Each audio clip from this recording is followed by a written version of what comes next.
Nosso entrevistado de hoje no estúdio, o delegado titular da Polícia Federal de Bauru, Carlos Fazio. O professor Duda Trevisani conversa agora com o nosso convidado. Doutor Fazio, boa tarde. Boa tarde, professor. Mais uma Como é que você está? Graças a Deus. Estamos enfrentando um ano difícil, mas, enfim, não só nós, como todo o efetivo da Polícia Federal e a instituição como um todo, tem que prosseguir. É verdade. Como é que você viu a prisão dos componentes do mensalão, dos obreiros do mensalão? A minha opinião pessoal, né, professor? Não vou falar em nome da instituição, mas a minha opinião pessoal, que justiça foi feita. Foram regularmente processados pela maior corte do país, pelo Supremo Tribunal Federal, julgados por 11 ministros, não foi um juiz monocrático, e foram condenados. Então houve o devido processo legal com uma condenação, e o resultado de uma condenação à prisão é o cumprimento dessa medida. E é o que foi feito, na minha opinião. Agora, eu imagino a pressão que esses ministros vão sofrer agora para atenuar a coisa, né, Fazio? Envolve, enfim, quando você envolve política em situações como essa, realmente, eu imagino que sim. Acredito que estão seguros da decisão que tomaram, estão respaldados pela lei, mas eu acredito que a pressão política vai haver, sim, como sempre existe. É lamentável isso, e acho que a população... É que a grande pressão, às vezes, a gente não fica sabendo. Mas a mídia e a população deve ficar atenta aí para dar respaldo popular para que realmente a lei seja cumprida, né? Senão nós vamos para uma descrença total de que a coisa tem que fluir. Quando se fala em futebol, em religião, em política, há muitas paixões, né, professor? Eu acho que nesse momento não pode deixar que as paixões, a ideologia partidária fale mais alto. A lei tem que ser cumprida e a lei tem que valer para todos. Tem que valer para todos, com certeza. Você fala-se do mensalão mineiro, tem que apurar. Tem que apurar e executar. Doa quem doer. Esse país só vai atingir a excelência democrática quando todos realmente forem tratados de forma igual perante a lei. Pode falar que é utopia? Pode até ser utopia, mas essa busca tem que ser contínua e em momento nenhum se pode desistir de se dar tratamento isonômico a todos. O ex-presidente do banco, Pisolato, uma hora dessa, está comendo pizza em Roma? Provavelmente, né? Não temos uma informação segura, pelo menos eu não tenho essa informação segura, mas tudo indica, por possuir dupla nacionalidade, né? A nacionalidade italiana, que nesse momento ele provavelmente está na Itália.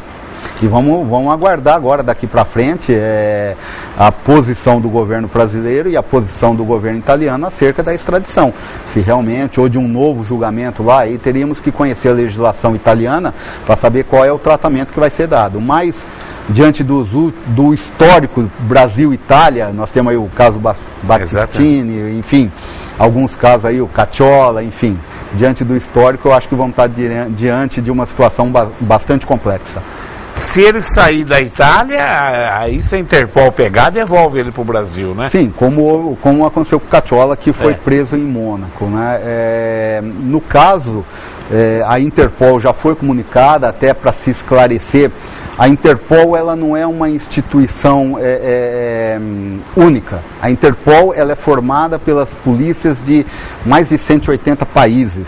No Brasil, quem representa a Interpol é a Polícia Federal. Então, os agentes da Interpol no Brasil são policiais da Polícia Federal. E assim ocorre em outros países também, onde a Polícia Nacional daquele país designa alguns de seus membros para serem representantes da Interpol. A Interpol, ela tem sede em Lyon, na França, e há um sistema de difusão de procurados e impedidos que é difundida via sistema da Interpol para todo mundo tem acesso. No caso da difusão vermelha, como se costuma falar, são aqueles procurados para prisão e para extradição, no caso. Então o nome dele já foi incluído na difusão vermelha e aguardamos agora a localização dele e posteriormente, caso realmente localizado, caso se comprove que ele está na Itália, os trâmites legais para pedido de extradição ou de um novo julgamento na Itália, de acordo com a legislação italiana. Eu acho que um acordo político não vai ter de jeito nenhum, porque a Itália ficou muito magoada com o caso Battistini, né? Teve uma repercussão internacional muito grande, né? A gente não tem como antecipar, né, professor? Mas pensando dessa forma, eu também acho que vai ser uma negociação bastante difícil. É verdade. Como é que está? Porque a gente sabe que os traficantes usam qualquer lugar do território nacional para jogar droga e joga de avião e coisa. Teve mais algum caso aqui em Bauru depois desse desastre que aconteceu nessa... É um assunto para nós bastante delicado, é um assunto muito triste, enfim, e falar desse assunto sempre machuca demais, não só a mim, como toda a Polícia Federal. Respondendo à pergunta, professora, após aqueles fatos nós não tivemos, né, nenhuma outra notícia, pelo menos de pouso de aeronave com droga na nossa região e em outras regiões do estado de São Paulo. Foi uma situação bastante extrema. A Polícia Federal está redobrando os esforços dela no sentido de coibir essa prática. Reforçamos todos os nossos escritórios de inteligência no sentido de apurar o que de fato ocorreu no dia e tentar identificar todos os envolvidos, e a Polícia Federal está 100% dedicada a esse fato. A Polícia Federal não vai descansar enquanto não trouxer à tona, não trouxer a público todos os fatos que ocorreram e todos os envolvidos. Acho que é o mínimo que a Polícia Federal pode fazer nesse momento. E a população de Bauru, está todo mundo esperando que realmente a continuidade disso soluciona esse tipo de bandidismo, né, Fábio? Agora, eles jogam muita droga perto das fronteiras, né? Jogam e caminhonetes já pegam e... O que acontece, essa era uma tática que a gente chamava de arremesso. Hoje em dia o que tem havido muito é o pouso, realmente, o efetivo pouso da aeronave. A aeronave pousa, descarrega, o apoio de solo carrega essa droga em caminhonetes, e tudo isso, professor, em poucos minutos. Eu diria que a aeronave não permanece em solo por mais de 1 minuto, 1 minuto e meio. É tudo muito rápido. Eles agem de forma coordenada e de forma muito rápida. Então, o que dificulta ainda mais a atividade da Polícia Federal de repressão a esses casos. As informações, quando chegam, também não chegam completas, elas chegam fragmentadas. Cabe à polícia tentar identificar o local exato de pouso, tentar identificar o horário aproximado, tentar identificar que tipo de aeronave, quem é o apoio de solo, enfim. As informações, elas não chegam, como às vezes algumas pessoas pensam, que a polícia sabia tudo. Não, a polícia não sabia tudo. A polícia tinha um fragmento de informação e foi até o local para checar. Na grande maioria das vezes não existe o pouso. Nossa equipe vai para o local, que suspeita que vai haver um pouso, e o pouso não existe, não acontece nada. Infelizmente, no caso do colega, nesse caso tão trágico para a gente, as coisas aconteceram e aconteceram de uma forma, eu digo até com muita fatalidade, porque não era para ocorrer o que ocorreu, mas infelizmente numa troca de tiro, num confronto que houve entre a equipe do policial Paiva e traficantes, ele foi atingido por um tiro. No nosso entender, ainda não comprovado, o laudo ainda não ficou pronto, mas tudo indica que um fuzil 762, ele foi atingido por uma arma de grosso calibre, e o que ocasionou a morte do colega. Infelizmente, para a Polícia Federal, para a segurança pública do país e para toda a nação. Ô Fábio, a nossa região é campeã na apreensão de drogas. Qual que é o balanço do ano? Vocês têm já até agora? Não, o que já pegaram? Nós não fechamos ainda, professor, mas eu não diria que a nossa região é uma região campeã. A Polícia Federal, ela trabalha pesado em Bauru, ela trabalha pesado em Ribeirão Preto, Campinas faz um trabalho muito forte, Araraquara, em parceria com Bauru, inclusive nesse caso, trabalha forte, Prudente, enfim, as delegacias da Polícia Federal, o interior do estado de São Paulo como um todo, professor, é ponto de desembarque de droga. Por quê? Muita região de cana, muitas pistas de pouso, algumas até regulamentadas por usinas, algumas até não são pistas irregulares, pistas clandestinas, carreadores de cana que muitas vezes são utilizados também para pouso. É uma região muito rica, onde parte do consumo de droga é feito na região do interior do estado de São Paulo e capital. Então, enfim, é uma região o interior do estado de São Paulo, por suas características, é uma região de consumo e de tráfico pesado de droga, o que acaba ocasionando esses pousos, não só na região de Bauru, como em todo o interior do estado de forma geral. Mas o trabalho é feito, as apreensões elas vêm ocorrendo de forma periódica, de forma continuada, mas é um trabalho que eu entendo que não vai acabar nunca, professor, porque enquanto houver consumidor, vai haver traficante e a polícia... A CIS pertence a Bauru, né? Não, a CIS pertence à delegacia de Marília. Tá. A de Marília. Marília, a CIS Ourinhos. A CIS, acho que ninguém pega mais droga do que a região de Assis, né? Ali tem muita apreensão em solo, muita apreensão veículo. A Polícia Rodoviária e a Polícia Federal, a Polícia Militar, a Civil também fazem um trabalho muito bom naquela região por causa da casuística de transporte do Paraguai, solo. Então é um trabalho muito feito, muitas barreiras policiais, muito trabalho inteligente, o que acaba ocasionando muitas apreensões. Então, essa região de Prudente, Assis, Ourinhos, essa fronteira nossa com o Mato Grosso ali, acaba ocasionando bastante apreensão em razão dessa droga que vem do Paraguai. Agora, e o Paraguai continua o grande vilão, né? É difícil a gente falar em grande vilão, né, mas realmente a casuística nossa é de que grande parte da droga, seja ela maconha, seja ela o cloridrato de cocaína, ou a pasta base, ou a pasta de coca, como alguns chamam também, e dependendo do estado em que ela se encontra, grande parte do que é apreendido no interior do estado de São Paulo vem do Paraguai. Na verdade, Bolívia via Paraguai. Você sabe o que eu não vejo mais? Antigamente a gente via. Ou eles não fazem mais grandes carregamentos? O contrabando de armas.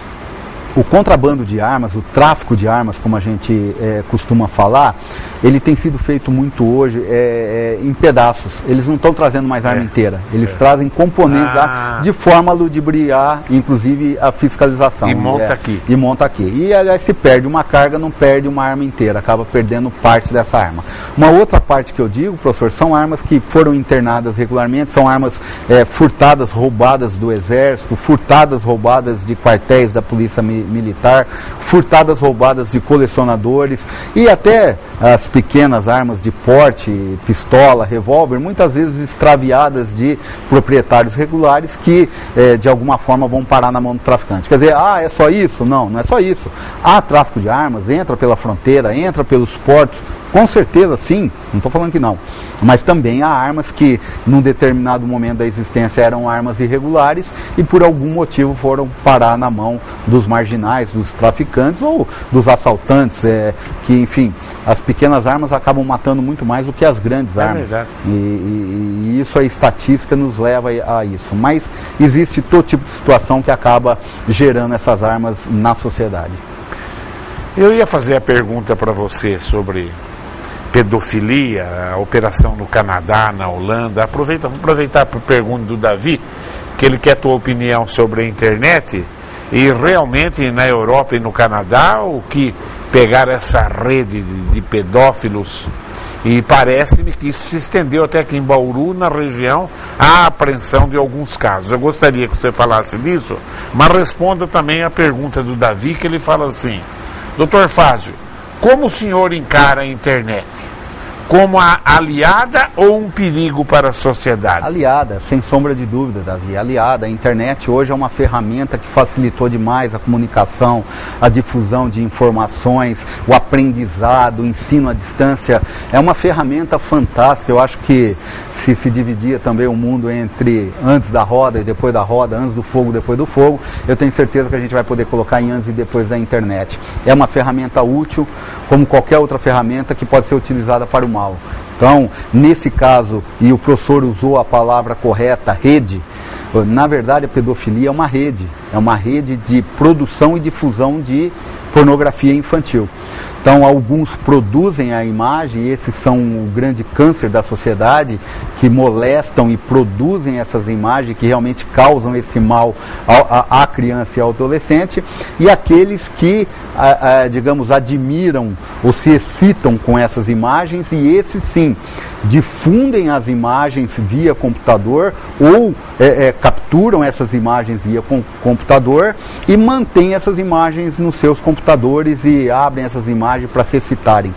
Isso é uma doença, o professor já falou, eu concordo realmente com isso, já falei e repito, manter imagem pornográfica de menores no computador hoje é crime autônomo, não precisa comprovar a difusão.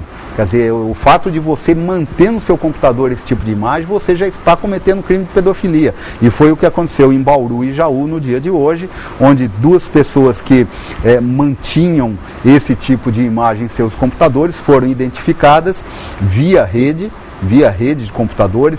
Na rede ninguém está seguro, como não está no... Enfim, claro, pode ser identificado e vai ser identificado de acordo com o IP.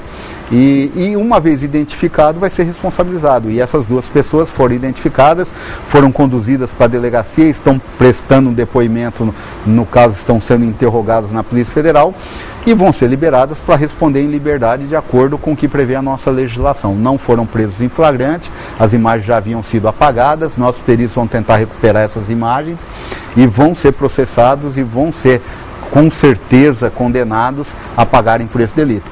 Como os mensaleiros têm que pagar na medida da sua responsabilidade, qualquer outro que delinquir, que descumprir a ordem legal, tem que ser severamente punido.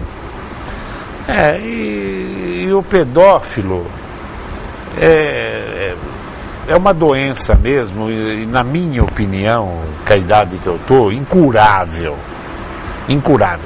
Eu entrevistei grandes psiquiatras, inclusive entrevistei, eu não me lembro o nome dele agora, um que era da Faculdade de Medicina da Pinheiros, que veio por Bauru, foi até o Ezequiel que arrumou essa entrevista para mim. Um cara fantástico. E agora, o mundo, e já teve atitudes terríveis em séculos anteriores. No século XIX se fazia lobotomia, cortava um músculo do pescoço, o cara ia para uma indiferença sexual.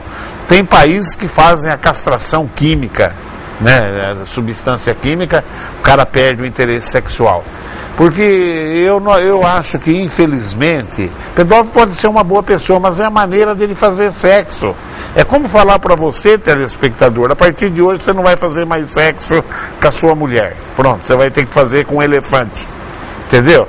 É a maneira que ele faz sexo. Se o cara gosta de pôr cueca de seda na hora de fazer sexo, se não tiver cueca de seda, ele não se excita. Então o cara que se excita com criança vai se excitar com criança sempre. Então ele tem que ser retirado da sociedade, que se monte prisões especiais, porque o pedófilo pode ser o teu professor, o teu avô, o teu advogado, o teu médico. Criança vira alvo desse tipo. Ele é um doente, só que é incurável. E regra geral, o que eu aprendi, ele tem sempre a fixação, geralmente eles foram molestados quando criança, mas isso não atenua, porque é uma sequência. Ele molesta na idade que ele foi molestado. Se ele foi molestado com 10 anos, ele tem fixação em criança de 10 anos, de 14, de 11, de 12. Então eu não sei como é que você enxerga, você que é um profissional tão competente. Eu, como educador, enxergo pedofilia uma doença incurável. Eu concordo, a gente não tem esse conhecimento, enfim, não estuda essa área a fundo, mas eu concordo com as palavras do professor. Eu diria, professor, a legislação evoluiu muito nos últimos anos, quer dizer, há bem pouco tempo atrás havia essas questões de abuso, e se ainda há abuso no seio familiar, que fica restrito ao seio familiar, e isso eu acho muito complicado. Mas a legislação, ela avançou muito, os países, as pessoas estão se preocupando demais com isso. A internet acabou sendo uma ferramenta que acabou difundindo demais esse tipo de crime. Então, eu concordo e repito mais uma vez, como sempre falei, professor, tem que ser abertas discussões em cima de alguns assuntos.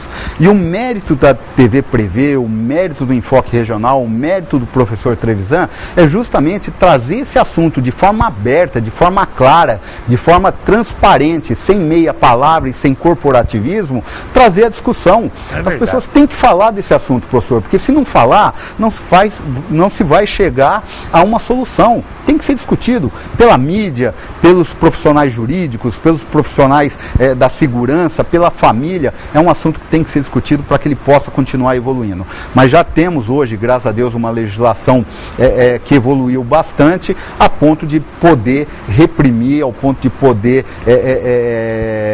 condenar pessoas envolvidas com esse tipo de prática. Eu volto a frisar, países milenares usam a castração química para pedofilia. Nos Estados Unidos o cara vai para a cadeia, pega uma cana grossa e quando ele sai, é impressionante. Quer dizer, aonde ele vai morar, primeiro ele vai ficar implantado um chip nele, ele vai ser teleguiado. Ele não pode passar nem perto de escola, nem perto de creche. E aonde ele vai morar, toda a região, olha, acaba com a vida do cara. Toda a região está sabendo que ali está morando um pedófilo. É segurança de todo mundo, né, Claro, professor? tem que proteger a sociedade. Né? A grande discussão que se trava hoje, professor, é justamente as garantias dos direitos individuais e a proteção social. Eu acho que hoje é o grande confronto que existe, a grande questão a ser discutida é até onde as suas individualidades, até onde os seus direitos individuais, eles podem ser reprimidos, eles podem ser limitados em prol da sociedade. Eu sou partidário de que o interesse social deve prevalecer acima de qualquer interesse individual. Essa é a minha opinião. Concordo plenamente com você. E no Brasil, lamentavelmente, a preocupação com a recuperação é 500 vezes maior, tem que ter tudo ao mesmo tempo, que a preocupação com a proteção da sociedade. Eu acho que as duas coisas têm que serem feitas ao mesmo tempo. O Pedro Valentim faz uma pergunta. Doutor, a Polícia Federal continua fazendo algumas operações, mas não são iguais às que ocorreram entre 2004 a 2008. Até porque teve ministro do Supremo que proibiu o uso de algemas em ladrões de colarinho branco. E teve outro ministro que cancelou todas as provas de duas operações, entre elas a Operação Anaconda. Pergunto, houve pressão política para que a Polícia Federal maneirasse nas operações? Veja bem, primeiro um abraço para o Pedro, sempre com perguntas bem pontuais, o que demonstra o conhecimento dele e o acompanhamento que ele faz dessas situações. A partir do momento que surge o questionamento e que a imprensa, vamos lá, hoje a imprensa está batendo na prisão na sexta-feira dos mensaleiros, foram presos na sexta. Pedro, quantos cidadãos foram presos na sexta-feira? Em regime semiaberto também foram presos, ficaram presos até segunda, até que a justiça definisse. Quantos antes desse? E por que só agora está se questionando essa situação? Quantos antes daqueles que foram algemados, tá ok? Não precisa ir longe. Nós temos lá aquele caso de Ribeirão Preto, em que o pai, aparentemente, o padrasto aparentemente matou o menino. Ele está preso provisoriamente, ele não foi condenado, ele não foi julgado. Ele foi à delegacia com os pés e as mãos algemadas, e ele é um preso provisório. O crime dele é bárbaro, mas ele é um preso provisório, ele não foi condenado. Os mensaleiros foram condenados pelo Supremo Tribunal Federal, num regular processo. E não podem ser algemados. Então, as situações criam o fato e geram as discussões. No caso de algemar, nesse caso específico do mensaleiros, realmente foi proibida. Não se devia algemar. Tá? A Polícia Federal vem agindo de acordo com a orientação do Judiciário. O Conselho Nacional de Justiça tem editado algumas resoluções que pautam a atividade da Polícia Federal. A Polícia Federal ela é uma instituição legalista. Se nos dizem não algemem, nós não vamos algemar. A Justiça disse isso. Tá? Agora, a Polícia Federal, enquanto não for tolhida totalmente das suas atribuições, da sua competência, ela vai continuar agindo da forma como sempre agiu. Agora, realmente, ele também tem razão. Me parece que a divulgação das operações da Polícia Federal, principalmente na grande mídia, ela vem sofrendo uma certa diminuição, digamos assim. Talvez já não faça mais notícia como se fazia antigamente, talvez hoje não dê a audiência que dava antigamente. Então, a gente nota que o interesse pela cobertura de algumas operações, já não é o mesmo de antigamente. Tudo evolui, Pedro, você sabe disso, tudo muda. A imprensa, a polícia, a sociedade é dinâmica. E a gente percebe, e eu percebo como você, que realmente a divulgação dessas operações tem sido cada vez menor. Mas a Polícia Federal não parou, ela continua agindo. E digo mais, acredito que nesse ano nós vamos atingir nosso recorde de operação em todo o Brasil. Vai ser o ano em que a Polícia Federal mais atuou e mais operacionalizou suas investigações. Uma vez você me contou, você participou da negociação para a entrega do Arruda, na condenação do Arruda. Sim. Fala rapidamente para o telespectador. Realmente nós conversamos isso nos bastidores. Eu era chefe de gabinete do diretor-geral quando foi decretada a prisão do então ex-governador do Distrito Federal, o Arruda, José Roberto Arruda. José Roberto Arruda. E naquela época, como chefe de gabinete do diretor-geral, eu negociei com o então secretário de Segurança Pública do Distrito Federal como seria a forma que o Arruda se entregaria. E realmente foi uma negociação longa, passamos praticamente o dia inteiro negociando. Imagino que isso houve também agora com a entrega dos mensaleiros, a negociação dos advogados com as autoridades, onde eles deveriam se entregar, qual seria a circunstância.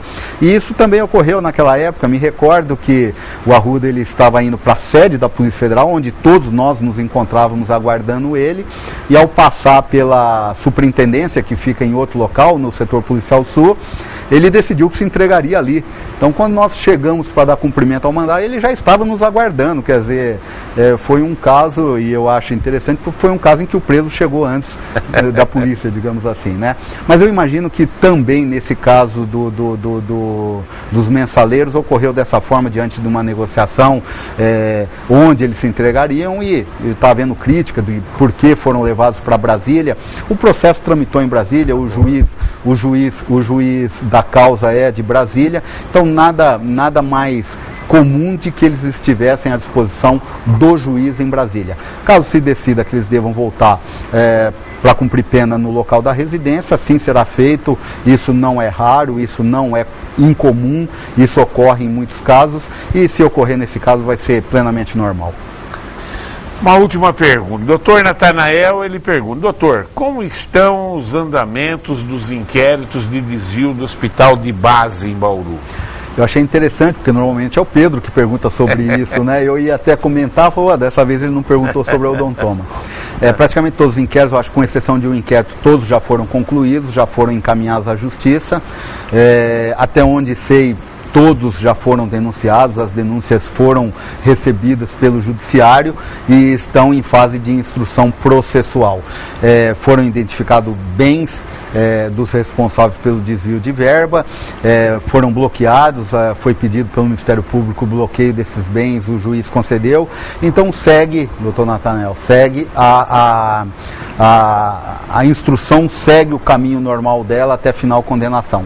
Mas eu acredito que foi uma operação que com certeza pode-se dizer que ela foi exitosa, porque ela realmente identificou, ela comprovou, ela gerou os respectivos processos, e os processos, sem sombra de dúvida, ao meu ver, pelo que conheço da investigação, vão gerar condenações, sem sombra de dúvida. Eu falo, a justiça pode ser lenta, mas que ela acaba acontecendo, né, Fábio? O cara dá a volta, mas chega a hora dele, né? Chega a hora dele. A gente tem que ela deveria ser um pouco mais rápida, claro, né? A gente, enfim, isso é consenso geral também, de que ela deveria ser mais rápida, que a justiça prestada de forma mais rápida, a sensação de ter se feito justiça é maior. Mas nós temos que acompanhar a legislação, existe uma lei, existe o regular processo legal, e não pode ser suprimidas etapas sob pena de se ter nulidade e anulação de todo o procedimento. E também ser rápida. E injusta não adianta. Injusta e é pior ainda. É pior ainda. Mais alguma coisa, Fábio? Agradecimento, professor. Eu, normalmente, no início da minha fala, eu agradeço o convite. Hoje ficou para a última fala. Agradeço o convite, agradeço a oportunidade de trazer algumas informações, dizer mais uma vez para a população bauruense, embora ocorrido esse fato trágico, e nesse momento eu senti demais, porque estive próximo da família, e a gente sente a dor de se perder um ente querido, como a família perdeu. Nós sentimos muito de perder um colega, um amigo do naipe do Paiva, do Fabiano, entende? Do Fábio, do Ricardo Paiva Luciano.